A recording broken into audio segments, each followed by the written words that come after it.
여러분 안녕하세요. ESB 성경 공부 민수기 마지막 과입니다. 마지막 과는 12과죠. 12과는 요약과 결론입니다. 이 과를 보시면 설명이 나와 있고 그 다음에 이제 문제가 세 종류로 나옵니다. 복음 메시지와 성경신학 메시지, 그리고 조직신학 메시지, 그리고 적용으로 네 부분으로 나눠져 있습니다. 각 과를 여러분이 교재를 매 과마다 보시면 우리가 문제를 풀었죠. 문제를 풀은 다음에 뒤에 문제 해설하는 데 있어서 거기서 이제 복음 메시지 각도로 각 과의 문제의 내용들을 설명하고 그 다음에 성경신학, 그 다음에 조직신학, 그렇게 적용으로 그러한 사중 구조로 되어 있습니다. 그래서 여러분이 이 교재를 열심히 이 문제를 풀고 뒷부분까지 읽으신 분들은 이게 무슨 뜻인지 아실 것입니다. 마지막 과는 각 그 사중으로 나눠져 있던 그 과에 맞춰서 이렇게 마지막 요약 문제가 나와 있습니다. 그래서 우리도 이 교재를 따라서 문제를 살펴보도록 하겠습니다. 모든 문제를 다 풀지는 않을 것입니다. 각자 개인적으로 적용하는 문제들이 있어서 일단 우리가 한번 문제를 살펴보면서 우리가 보도록 하겠습니다. 자, 이 복음 메시지에서 첫 번째 문제입니다. 첫 번째 문제, 이 세 문제를 그냥 문제를 제가 다 열어놓고 하겠습니다. 복음 메시지는 일단 어떻게 구약이 예수 그리스도의 복음 사건과 연관이 되는지라는 복음의 차원에서의 연속성 가운데서 메시지를 생각해 보는 것입니다. 자, 1번 각 과에서 탐구한 복음 메시지에 대해서 답변을 훑어보라. 각자 개인적으로 하시는 것이죠. 그리스도에게서 이루어진 구약의 구원의 그림자 중 당신의 현재 영적 생활에 가장 의미 있게 다가오는 것은 무엇인가? 각자 해보시면 될 것 같습니다. 그리고 또 지금 이 시점에서 그 뒷부분에 메시지들을 잘 읽어보지 못했다 싶으신 분들은 다시 한번 복습하시면서 각 과의 복음의 메시지를 살펴보시는 기회를 삼아도 좋을 것 같습니다. 자, 두 번째 문제로 들어가죠. 민수기에서 동기를 부여하는 줄거리는 광야의 척박함과 여호와의 임재 안에서 거하게 될 젖과 꿀이 흐르는 땅에 대한 백성의 기대이다. 물리적 여행에 관한 이 이야기가 우리의 영원한 희망을 바라보는데 어떠한 도움이 되어야 할지 논해보라. 우리의 복음은 우리가 지금 바라는 영원한 하나님의 나라를 바라볼 때는 무엇인가 이 천국과 하나님의 나라는 비물질적으로 생각하실 수 있습니다. 어떤 분들은 그렇게 생각할 때 지금 구약의 이스라엘 백성의 이야기는 우리가 추구하는 비물질적인 어떠한 그러한 천국과 다르게 그때 당시 이스라엘 백성은 아주 물질적인 하나님의 인도하심과 물질적인 땅, 젖과 꿀이 흐르는 땅에 대한 그러한 이야기여서 비슷할 수 있으나 그들이 추구한 바 자체가 상당히 달라라고 생각하실 수 있습니다. 그런데 중요한 것은 이스라엘 백성, 이게 성경은 하나의 메시지이기 때문에 구약의 창조 때부터 하나님의 창조 계획이 이스라엘 통해서 이루어져서 진행되다가 결국 우리한테 이루어진 것이기 때문에 하나의 메시지죠. 하나의 최종적인 그림을 향하는 것입니다. 그리고 그 하나의 최종적인 그림은 물질이 없는 비물질적인 그런 어떤 플라톤주의적인 이데아적인 그러한 세상이 아니라 물질 세상입니다. 왜냐하면 이 모든 성경의 복음의 이야기의 시작은 하나님의 창조를 통해서 시작되었죠. 창조는 하나님께서 직접 하나님 말씀으로 물질 세상을 만든 것이죠. 그래서 창조를 통해서 시작된 하나님의 창조 프로젝트는 물질 세상을 통해서 구현되는 것이다. 이것이 기본 전제입니다. 그래서 이스라엘 백성에게도 타락한 이후에 척박한 그러한 이 애굽에 종살이 하다가 광야를 지나면서 결국 젖과 꿀이 흐르는 땅, 거기가 하나님께서 이스라엘 백성과 함께 임재할 그런 땅이다라는 것을 표현하면서 젖과 꿀이 흐르는 땅, 그러니까 원래 하나님이 온전히 임재할 때 이 물질 세상은 생명과 생산력이 넘쳐 흐르는 것입니다. 풍부하고 번영이 있는 그러한 물질 세상, 그것이 하나님의 임재와 통치가 있을 때 이루어지는 것이고 드러나는 것입니다. 그래서 이스라엘 백성에게 젖과 꿀이 흐르는 그 땅을 향해서 현재 척박함과 현재 번영 없음을 견디고 그리고 버텨서 결국은 번영과 생명이 있는 땅으로 향한다라는 그 동기, 그 방향성 자체는 틀린 것은 아닙니다. 성경적인 것이죠. 근데 이제 문제는 이 물질적인 풍요가 이루어지는 젖과 꿀이 흐르는 땅을 추구하는 데 있어서 그것을 그 물질 세상 자체만을 추구하는 게 문제인 것이죠. 왜냐하면 이 창조 세계는 하나님께서 만드셨고, 이 눈에 보이는 물질 세상은, 이것은 이제 로마서 1장에 나오는 것인데, 지어져서 눈에 보이는 것들은 다 보이지 않는 하나님을 드러내기 위하여 존재하는 것이다. 물질 세상은 하나님을 가리고 보이지 않는 하나님은 보이지 않고 완전 우리의 시선과 우리의 집중을 휘어잡아서 물질 세상에게만 집중하게 하는 것이 물질 세상의 목적이 아닌 것입니다. 눈에 보이는 물질 세상은 눈에 보이지 않는 하나님을 증거하고 눈에 보이지 않는 하나님을 가리키고, 그래서 눈에 보이지 않는 하나님을 조명하기 위한 것이기 때문에 젖과 꿀이 흐르는 땅도 이것 자체가 좋은 게 번영 자체가 있어서 하나님 없어도 잘 살 수 있고, 하나님의 임재와 통치가 없어도 우리가 스스로 풍성하게 풍부하게 잘 살 수 있어서가 아니라, 이 젖과 꿀이 흐르는 땅이야말로 이 모든 것이 하나님께서 주시는 것이구나, 이것이 하나님의 임재의 결과구나, 이것이 하나님의 좋으신 성품의 그런 열매이구나 라는 것을 누릴 수 있는 곳이기 때문에 젖과 꿀이 흐르는 땅인 것이죠. 요약하면 젖과 꿀이 흐르는 땅은 하나님의 임재와 통치가 가득한 그 열매로 번영이 이루어지는 것입니다. 근데 이스라엘 백성이 그런데 이 정작 번영의 근원이 되시는 하나님 자체에 대한 인식과 믿음은 사실상 없었다라는 것이 광야 기간 동안에 드러난 것이죠. 그러니까 이들이 젖과 꿀이 흐르는 땅을 추구하는 것은 하나님과 상관없이, 하나님이 없어도 우리가 고생 없이 스스로 잘 살 수 있기만 하면 된다라는 물질 세상 자체가 하나님을 대체하는 우상이 되어서, 그 번영을 주는 자이면 하나님이 아닌 우상이라도 괜찮다, 우리가 원하는 것은 그냥 우리끼리 잘 살 수 있는 그런 상태이다, 그것을 추구하는, 하나님을 원래 나타내고 하나님을 증거하기로 의도된 그 세상이 하나님을 대체하는 식으로 작용하는 것이라고 볼 수 있습니다. 그래서 이들의 젖과 꿀이 흐르는 땅을 향하는 방향성은 좋으나 원래 하나님께서 의도하신 이 땅을 통해 드러내신 하나님 임재와 통치를 구하지 않았다는 것이 이들의 문제이다. 그러면 우리가 지금 추구하는 것은 무엇이냐? 이렇게 이 물질 세상이 우리에게 걸림돌이 되니까 우리는 그럼 이 물질 세상이 없고 하나님께서 이 세상을 다 파괴하시고 하나님이 영적으로만 존재하는 그 땅을 바라보는 것이 우리의 오늘날의 삶이냐? 그래서 우리는 모든 물질에 대해서 금욕주의적으로 그것을 아무런 의미 없는 것 같이 그렇게 여기는 것이냐? 그것은 아닙니다. 우리가 맨 초에 말씀드린 것 같이 우리의 지금 소망은 새하늘과 새 땅이 이루어져서 하나님의 창조하신 목적이 온전히 이루어져서 이 창조 세상 자체가, 애초에 하나님이 창조 프로젝트 자체가 무효화되는 것이 아니라 창조의 목적이 온전히 이루어져서 우리가 새하늘과 새 땅에 들어가면 이 창조 세상은 더 이상 이 세상이, 피조 세상이 우리를 하나님을 향하는 그 눈을 가리는 세상이 아니라, 우리가 하나님의 나라에 들어가서 하나님을 잊어버리고 번영만 추구하는 그러한 이 세상, 피조 세상을 가지고 우상 숭배하는, 그냥 우리의 시선과 마음이 이 피조 세상에 빼앗기는 그러한 우상 숭배가 발생하는 세상이 이루어지는 것이 아니라, 하나님의 임재와 통치가 충만해서 이 모든 물질을 통해서 이것이 하나님의 충만함이구나, 새하늘과 새 땅을 보면서, 아름다운 세상을 보고 이 번영의 생명을 보면서 이것이 하나님의 솜씨구나, 이것이 하나님이 우리를 향하신 하나님의 영광스러우신 성품의 표현이구나 를 통해서 우리는 오히려 번영과 새하늘과 새 땅의 생명이 넘치는 물질 세상을 통해서 하나님을 더 온전하게 누리게 되는, 하나님을 온전히 더 누리게 되는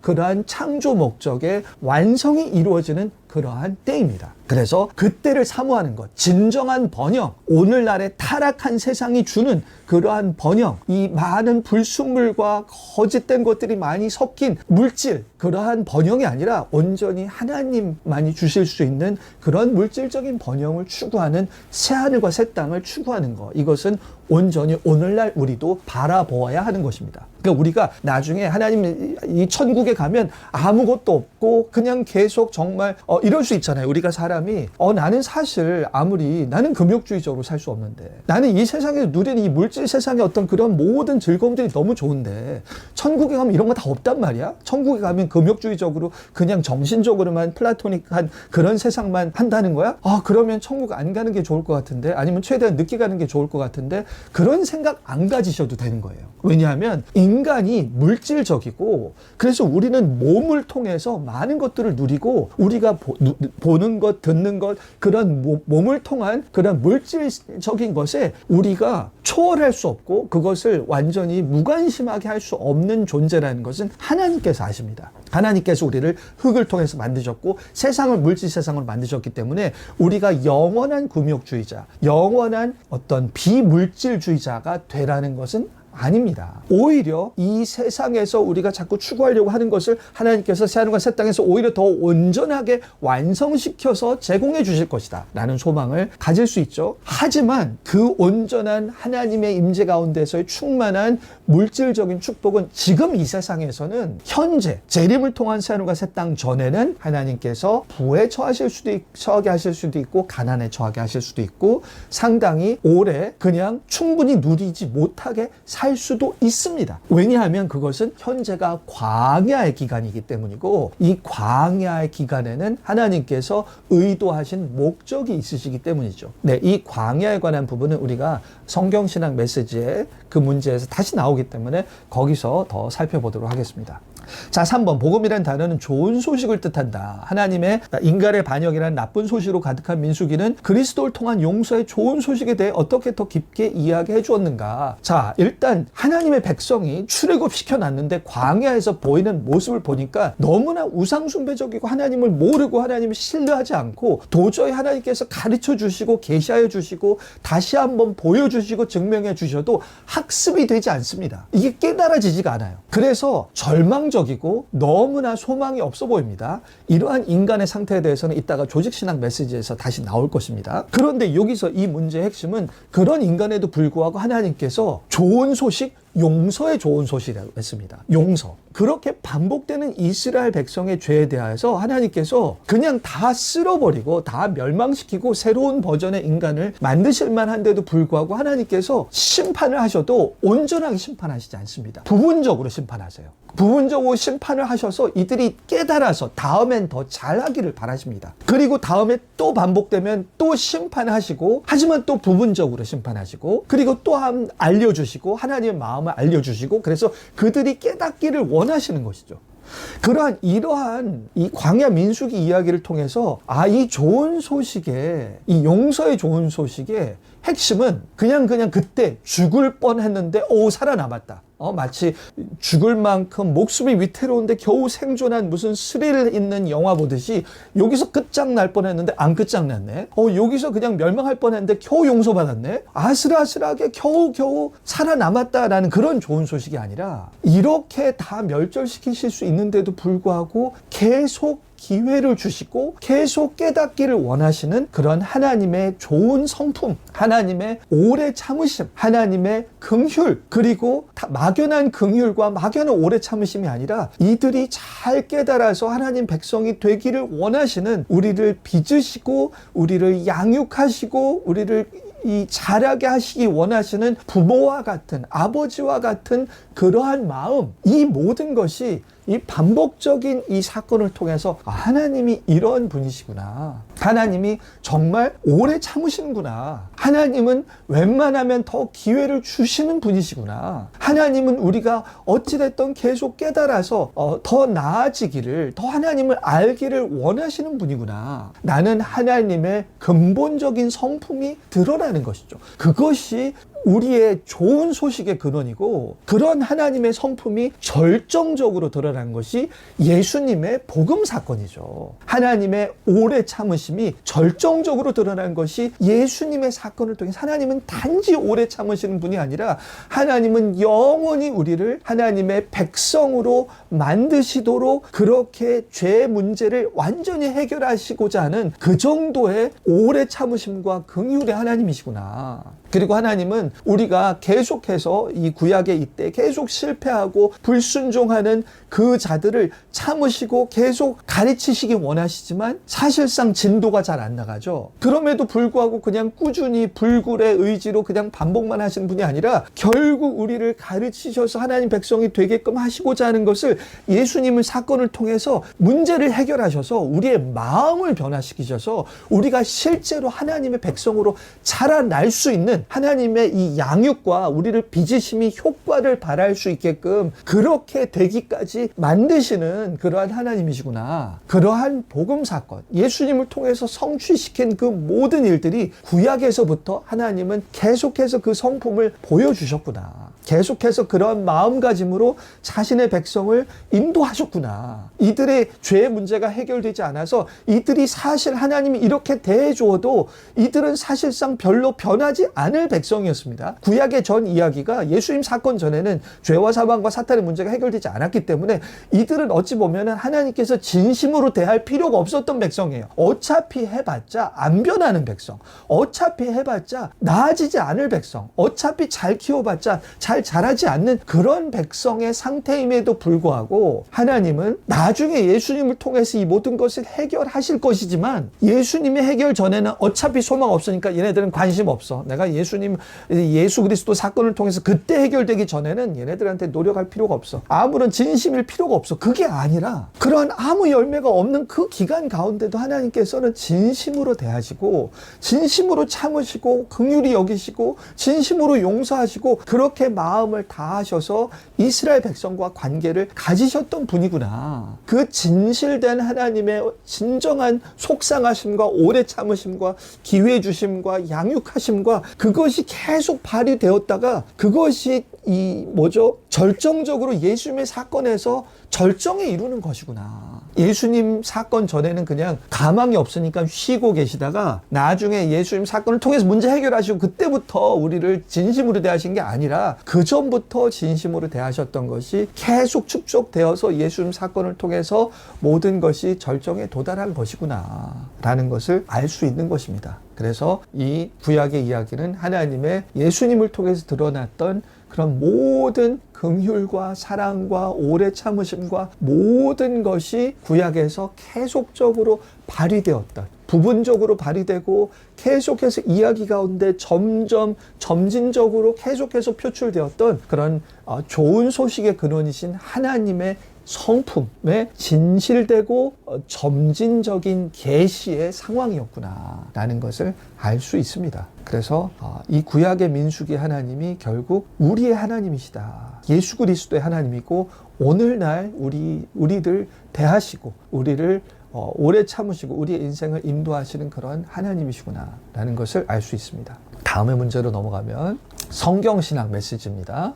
자, 이것도 문제를 다 띄워놓고 보겠습니다. 보면 신약에서는 70번 이상이나 민수기가 인용되거나 암시된다. 구약의 많은 시편과 예언서에서도 민수기 사건과 교훈이 인용된다. 민수기 성경 공부가 성경의 다른 부분을 더 잘 이해하는 데 어떤 도움이 되었는지 적어보라. 네, 이 부분은 각자 하셔도 될 것 같습니다. 근데 이제 민수기의 핵심은 출애굽기와 더불어서 광야 이야기죠. 이스라엘의 광야 이야기입니다. 근데 출애굽기와 다른 점은 이들이 광야에서 죄를 저질러서 40년 동안 광야를 떠돌게 된 그 이야기죠. 그래서 하나님의 아브라함 언약으로 출애굽을 통해서 이루신 하나님의 백성이 그러한 출애굽 사건에도 불구하고 어떻게 이 광야 기간 동안 그들의 하나님을 향한 그 마음, 하나님에 대한 신뢰가 얼마나 약하고 얕은지, 얼마나 그들의 마음의 본질은 변화되지 못했는지를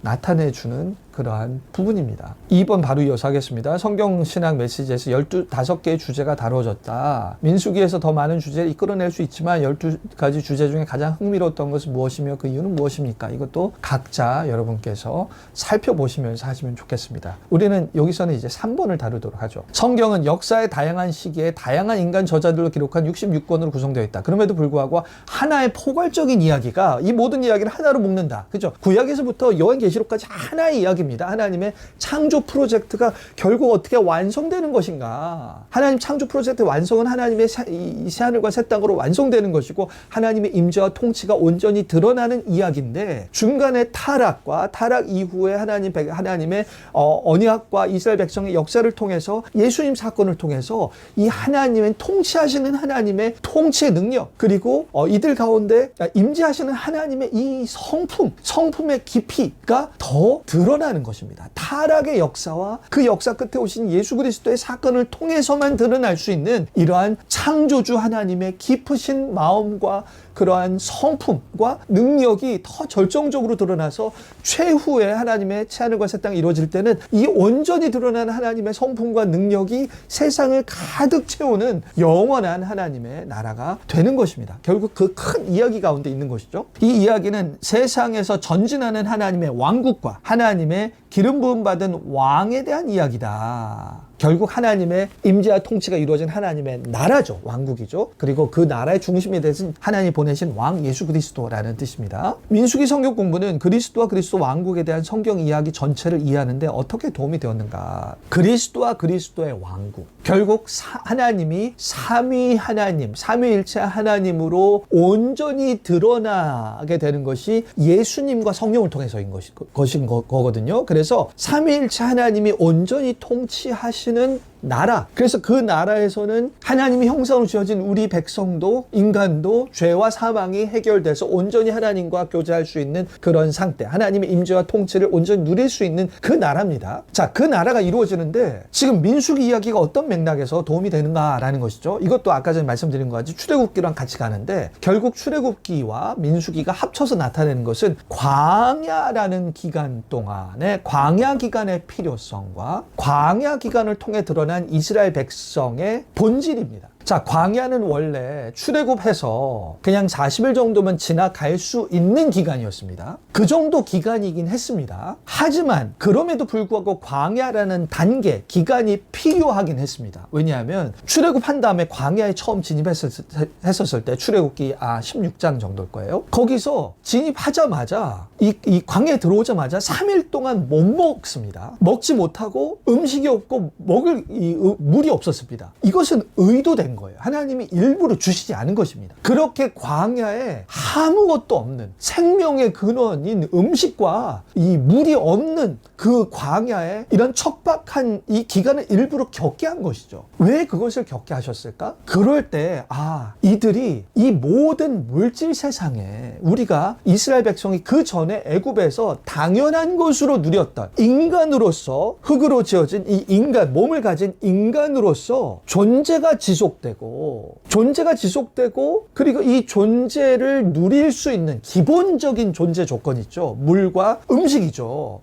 기본적인 존재 조건이 충족되고 그래서 기본적인 행복을 누릴 수 있는데 필요한 것은 이 세상이 아니라 하나님이구나. 이 세상이 세상에서 물이 있는 거죠. 그리고 음식도 세상에 있는 것입니다. 하지만 이 세상이 우리한테 주는 이런 거죠. 더 쉽게 얘기하면 우리의 인간의 존재는 이 세상에 있는 물과 생명에 의존할 수밖에 없습니다. 우리는 세상과 독립될 수가 없어요. 우리가 세상을 초월한 어떠한 독립자, 그런 자로 살 수가 없습니다. 세상 의존적인데 이 세상이 하나님의 손에 있기 때문에 결국 세상을 통해서 우리에게 모든 것을 공급해 주시는 그 생명의 물질적 생명의 근원이 하나님이시다라는 것을 알게 하시는 것. 이것이 우리가 하나님의 백성으로서 근본적으로 알아야 하는 신앙의 베이스입니다. 하나님이 아니고서는 우리가 이렇게 생각하기 쉽거든요. 먹고 사는 것은 세상이, 영적인 것은 하나님이라고 생각할 수가 있는데 그게 아니라는 것입니다. 영적인 부분이 아니라 우리의 어떤 물질적이고 물리적인 우리의 존재 자체가 하나님의 손에 달려있다. 우리의 생명, 우리의 번영, 먹고 사는 것, 우리의 그런 일상적인 모든 것, 이것 자체가 하나님에게 달려있다. 그래서 우리가 하나님을 경외하고 우리가 떡으로만 살 것이 아니라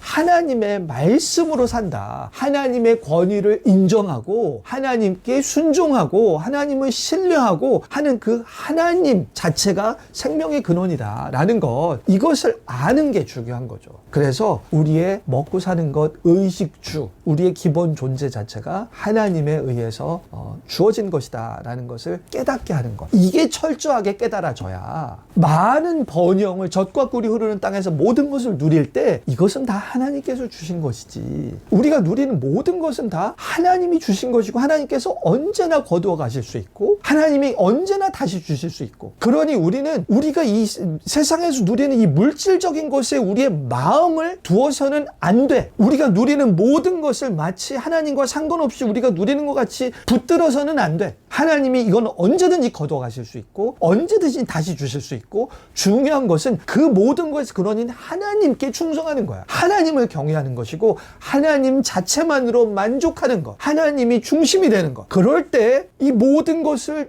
안전하게 누릴 수 있는 것입니다. 새하늘과 새 땅에 들어가서 우상 숭배하지 않으려면, 새하늘과 새 땅에 들어가서 젖과 꿀이 흐르는 땅에 들어가서 거기에 눈이 휘둥그레져서 거기에 우리의 마음이 집착하지 않으려면 이 모든 것은 하나님의 명령에 따라 있을 수도 있고 없을 수도 있는 거야. 하나님께 집중하는 것, 하나님만 바라는 것, 하나님만 의존하는 것, 그것을 훈련시키는 곳이 광야인 것이죠.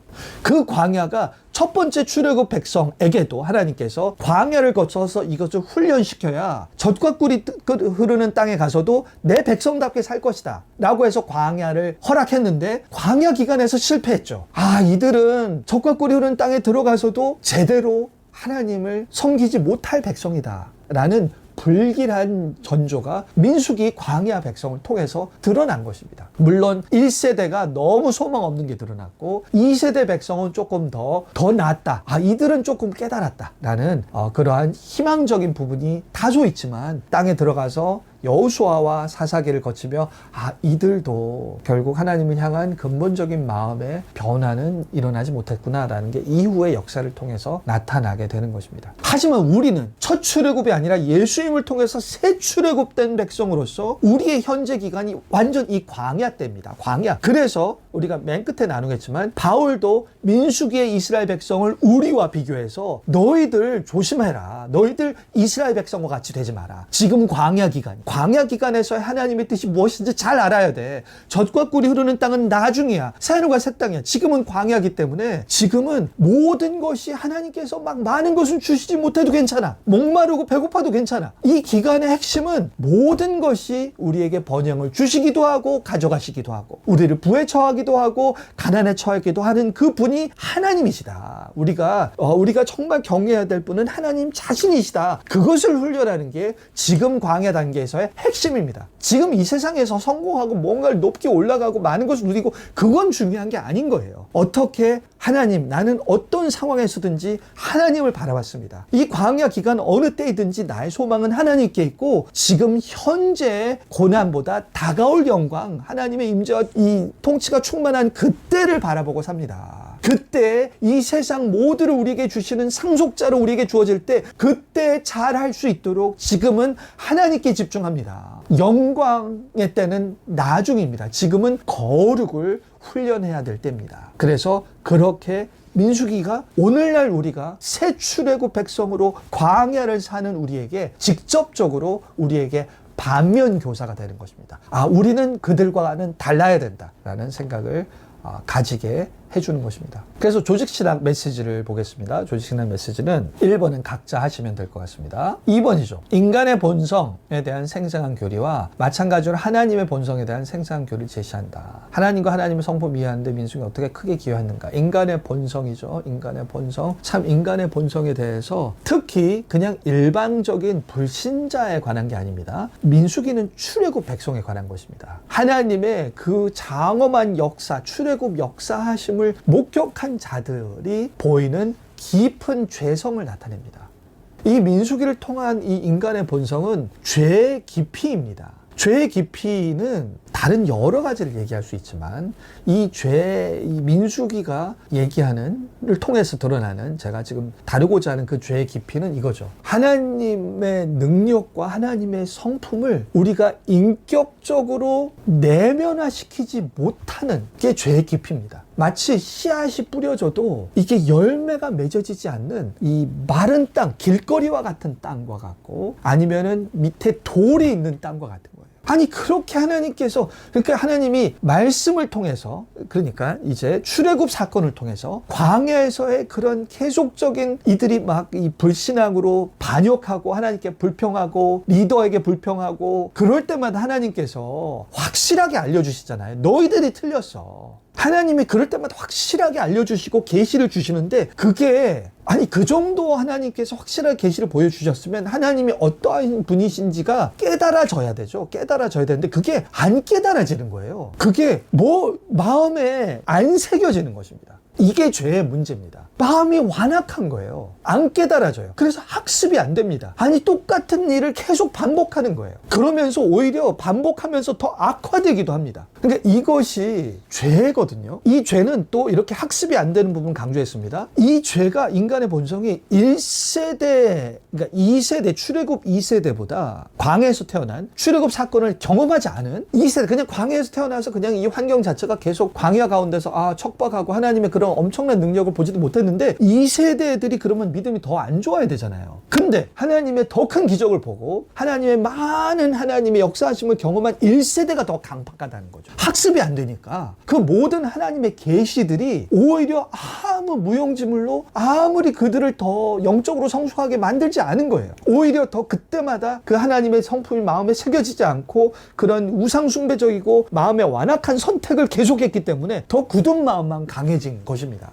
자, 이런 인간의 본성이 오늘날에도 적용될 수 있습니다. 오늘날은 다릅니다. 인간의 본성이. 왜냐하면 오늘날은 새 출애굽 예수님의 하나님 백성이 됐다는 것 자체가 구약 이스라엘과는 다른 마음이 변화된 백성이에요. 마음이 돌과 같은 마음이 살과 같은 마음으로 변하고 하나님의 말씀이 예전엔 도저히 마음판에 새겨지지 않고 돌판에만 새겨졌지만 이제 오늘날 우리에게는 마음판에 새겨진 백성이 됐다는 뜻입니다. 그래서 우리는 이제 이 출애굽의 민수기 백성과는 다릅니다. 우리는 학습이 가능해요. 하나님의 계시가 하나님이 이런 분이구나 라고 하나님의 성품과 능력이 깨달아질 수 있습니다. 그리고 하나님께서 더 인도하시고 더 많이 하나님께서 역사를 해주실 때마다 하나님이 그런 분이구나 라는 하나님에 대한 인식이 조금 더 깊어질 수 있습니다. 학습이 가능해요. 더 많은 계시를 통해서 우리의 신앙이 더 깊어질 수 있습니다. 그러니까 우리는 영적으로 진보가 가능한 거예요. 이스라엘 백성과 다른 이유입니다. 소망이 있습니다. 하지만 반면에 여전히 아직도 죄와 싸워야 하죠.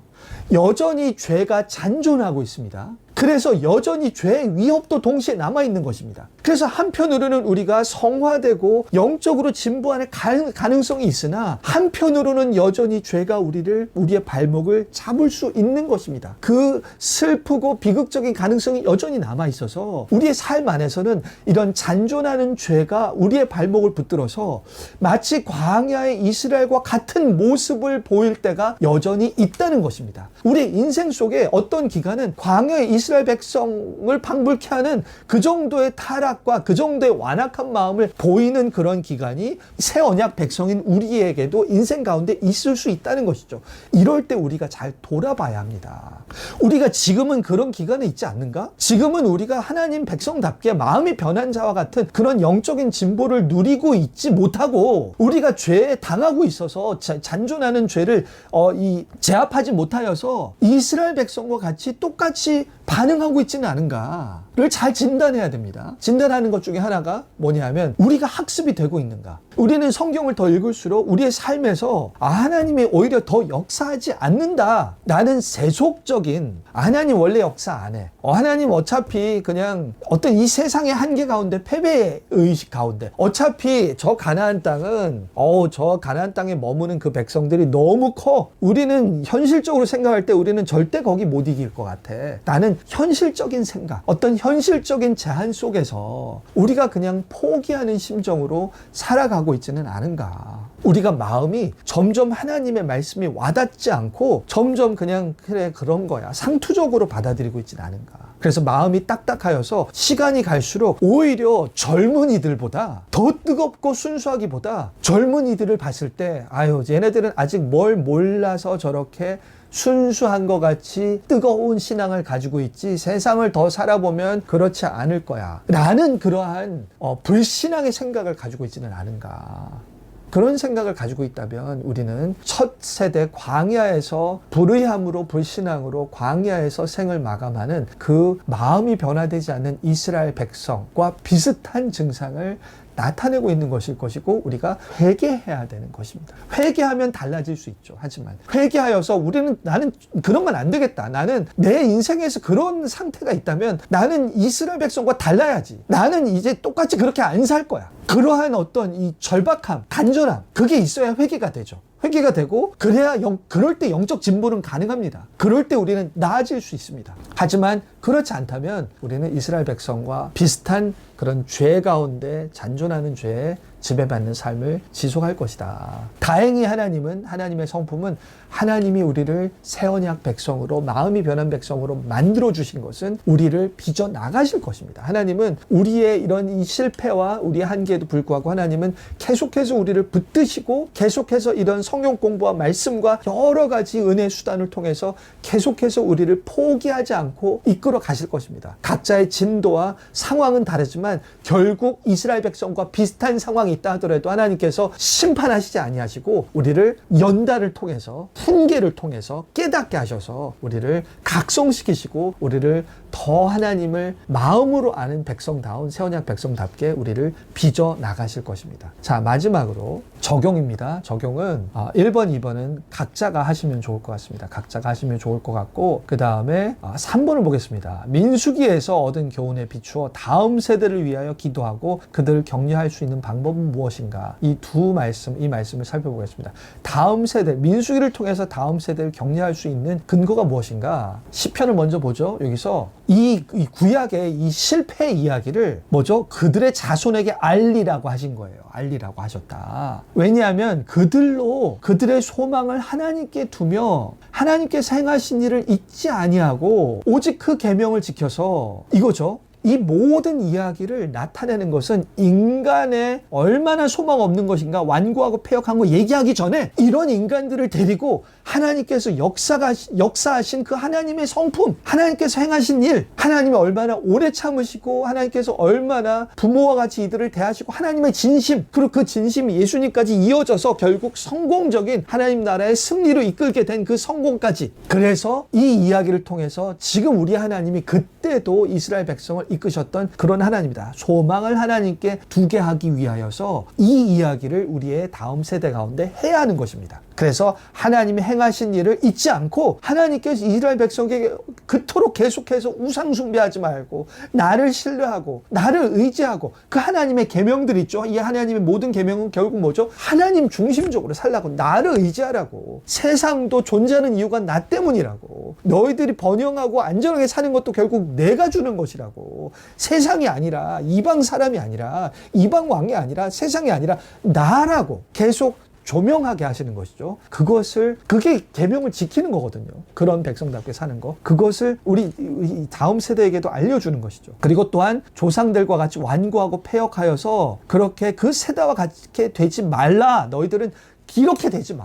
너희들은 자라서 세상을 더 알게 되면서 이스라엘 백성과 같이 하나님을 떠나서 세상에 의지하고 각종 세상에 마음을 흘려보내고 그런 삶을 살지 마. 하나님께서 그건 기뻐하시지 않아. 신앙을 지켜야 돼. 하나님을, 우리가 가르쳐주는 이 하나님을 지켜야 돼. 하나님을 믿는 신앙을 지켜야 돼. 지금 어리지만 나이가 더 들고 세상을 더 경험하고 직장 생활을 하고 결혼을 하고 뭘 하고, 그래도 그때에도 결국 너의 직장과 너희가 결혼해서 부양하는 가족과 모든 것을 지탱해 주시고 그들을 책임져 주시는 분은 하나님이야. 하나님을 떠나서 너의 힘으로 열심히 산다고 될 줄 알지, 너의 힘으로 가정을 지키고 미래를 지키고 될 줄 알지 전혀 아니야. 이스라엘 백성이 그렇게 하다가 그렇게 광야에서 죽었지 아니하냐. 오히려 광야를 생각해봐. 광야에서 2세대 백성들, 이스라엘 백성이 애굽에 돌아가자고 그랬지. 근데 광야에서 다 그냥 아무런 척박해서 아무것도 못 먹고 살고 그냥 죽을 것 같았지. 하나님이 민수기에서 보여주신 거 봐. 2세대 백성이 1세대 광야에서 다 죽는 1세대 백성만큼 인구가 다 채워주셨어. 인구 조사를 한 걸 기억해. 인구 조사를 통해서 하나님 뭘 보여주셨니? 광야에서 하나님께서 먹이시고 입히셔서 이스라엘 백성의 2세대를 고스란히 애굽에서 자라난 1세대의 그 인구만큼 광야에서 하나님이 직접 2세대를 세우셨어. 먹고 살게 하셨어. 번성하게 하셨어. 이들이 자라나게 하셔서 이 적과 꿀이 흐르는 땅에 들어가게 하셨어. 하나님이 광야에서도 먹이신다. 먹고 사는 거 다 하나님께 달려있다. 하나님을 신뢰해야 돼. 하나님을 충성해야 돼. 하나님을 믿는 게 중요해.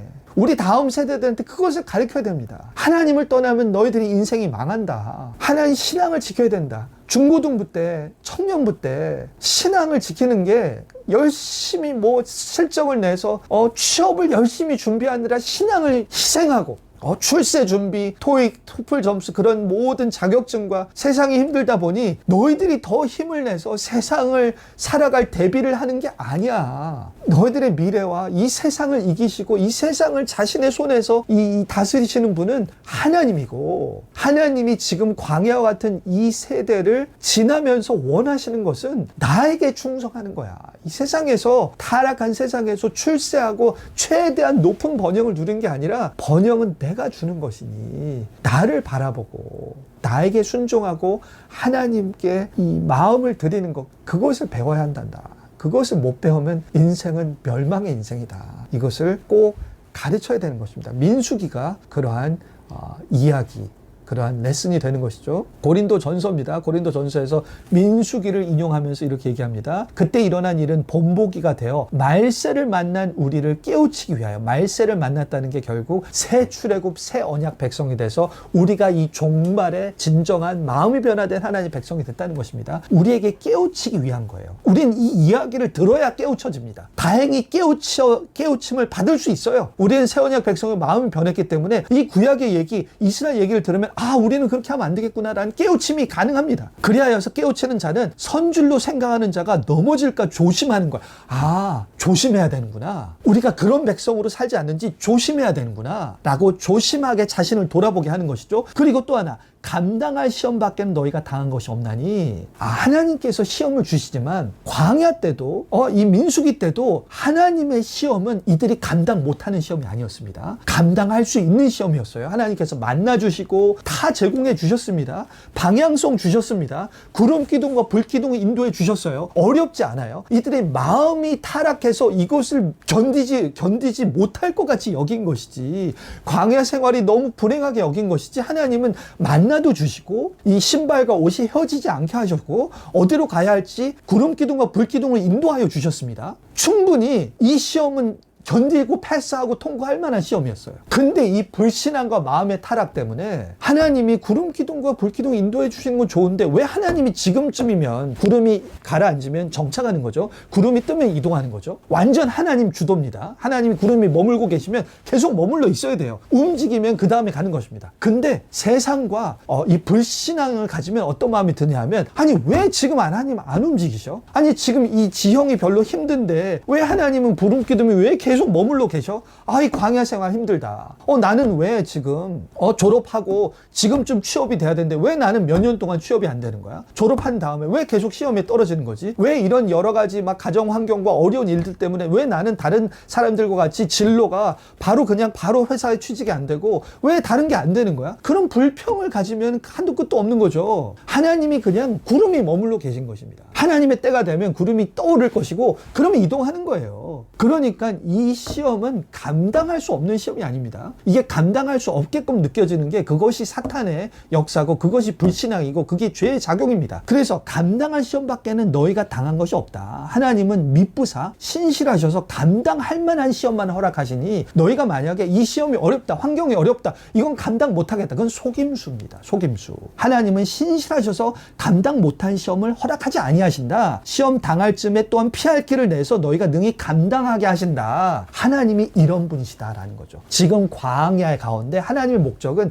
너희들 고생해라, 넘어져라가 아닙니다. 괜찮아. 너희들이 겪는 모든 것을 감당할 수 있고 내가 감당할 수 있게 도와준다. 지금 이 생애에서 우리가 훈련해야 되는 것은 하나님의 인도를 받는 것, 하나님을 신뢰하는 것, 하나님과 한 걸음 한 걸음 나아가는 것. 그래서 이 세상의 어떤 것보다 하나님이 결국은 세상을 주관하시는구나. 하나님이 결국은 선하셔서 나가올 영광을 주시고자 하는 것이구나. 하나님이 이 새하늘과 새 땅을 우리에게 주시고자 하는 궁극적 최종 번영이 목적이시기 때문에 그 하나님께 우리의 마음이 뿌리박게 하시는 게 하나님 현 단계, 광야 단계의 목적이구나 라는 것을 잘 알려줘야 되는 것이죠. 민수기가 광야 때 일어난 일이다. 그 다음에 젖과 꿀이 흐르는 땅이 있다. 광야가 다라고 생각하지 말라라는 것을 우리에게 알려주시는 것입니다. 이것을 우리도 알아야 되고 다음 세대도 알려주어야 하는 것입니다. 이렇게 해서 우리가 모든 레슨을 마쳤습니다. 여러분 수고 많으셨습니다. 여러분 모두 다 이 마지막 이 레슨과 같이 우리의 광야 이 기간을 잘 감당하시기를 예수님의 이름으로 부탁드리고 또 바랍니다. 제가 기도하고 마치겠습니다. 하나님, 감사합니다. 우리가 민수기를 통하여서 한편으로는 우리의 소망 없는 하나님의 백성이 소망 없는 자이고 하나님 도저히 하나님을 인격적으로 알고 그 하나님을 아는 지식에서 자라나갈 수 없는 소망 없이 계속 끊임없이 같은 죄와 같은 불신앙을 반복할 수밖에 없는 우리의 정체를 하나님 드러내 주시고 하나님 그렇게 하여서 우리를 겸손하게 하시고 하지만 또 한편으로는 그럼에도 불구하고 하나님께서 우리를 진심으로 대하여 주시고 소망 없어 보이는 이스라엘 백성에 대하여서도 하나님께서 진심으로 용서하시고 진심으로 길을 열어주시고 진심으로 시험을 잘 감당하실 수 있도록 하나님 함께하여 주셨고 그 가운데 오랜 참으심과 용서 가운데 하나님 역사를 이어오셔서 결국 예수 그리스도를 통하여서는 그 모든 하나님 백성을 이루시는 그 모든 죄와 하나님 사망의 문제를 해결하여서 하나님의 백성을 절정적으로 만들어주시는 하나님 그런 승리를 가져다 주셔서 감사를 드립니다. 하나님 우리의 소망은 하나님 우리에게 있지 않고 이 세상에 있지 않고 하나님 한 분에게 있습니다. 하나님 이 말씀을 통하여서 그 하나님 특히 민수기 말씀을 통하여서 하나님 우리에게 알려주신 그 하나님의 성품과 하나님의 그 긍휼을 우리가 기억하게 하시고 그리하여서 우리가 현재 하나님 우리의 현재 삶도 이 민수기와의 광야의 때와 비슷하오니 하나님 이때 주께서 원하시는 바 우리의 마음이 하나님을 향하고 하나님께만 집중하고 하나님 이 세상이 아닌 하나님 세상의 뒤에 계시고 모든 것의 근원이신 하나님만 신뢰하고 의지하기를 원하시는 그 하나님의 마음의 목적과 뜻을 헤아려서 우리가 이에 합당한 삶을 살도록 그래서 나중에 새하늘과 새 땅을 상속받을 때 하나님 상속자로 하나님과 영원히 살기에 합당한 자로 잘 준비될 수 있도록 하나님 우리의 마음을 빚어주시고 하나님 우리 각 사람의 삶 가운데 하나님 감당할 수 있는 시험을 통하여서 우리를 거룩하게 흠없고 점없는 백성으로 주께서 빚어주시기를 소원합니다. 하나님의 열심과 헌심과 신실하심에 이 모든 것이 달려있사오니 하나님의 선하시고 기뻐하시고 온전하신 뜻을 하나님 우리 가운데 이루어 주시옵소서. 감사드리고 모든 소망과 하나님 모든 의존을 주께 드리오며 모든 말씀 예수 그리스도 이름으로 기도드리옵나이다. 아멘.